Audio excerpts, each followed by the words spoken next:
രാജ്യത്ത് പ്രത്യേകിച്ച് കേരളത്തിൽ മുട്ടവില റെക്കോർഡ് ഉയരത്തിലെത്തിയിരിക്കുകയാണ്.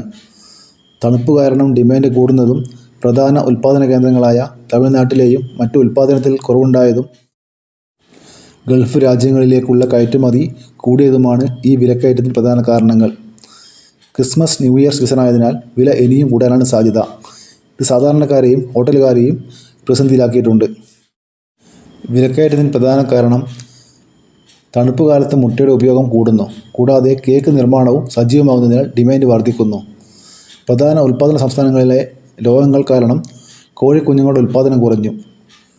ഗൾഫ് രാജ്യങ്ങളിലേക്കും വടക്കേ ഇന്ത്യയിലേക്കും മുട്ടയുടെ കയറ്റുമതി കൂടിയത് ആഭ്യന്തര വിപണിയിൽ ക്ഷാമമുണ്ടാക്കി. കോഴിത്തീറ്റയുടെയും മരുന്നുകളുടെയും വില വർദ്ധിച്ചതും വിലക്കയറ്റത്തിന് കാരണമായി.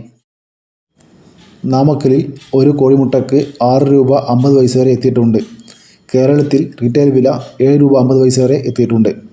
രാജ്യത്ത് ഒരു മുട്ടയ്ക്ക് 8 രൂപ വരെ നൽകേണ്ടി വരുന്നു. നവംബർ, ഡിസംബർ മാസങ്ങളിൽ സാധാരണ വില കുറയുകയാണ് പതിവ്. എന്നാൽ ഈ വർഷം വില ഉയർന്നു.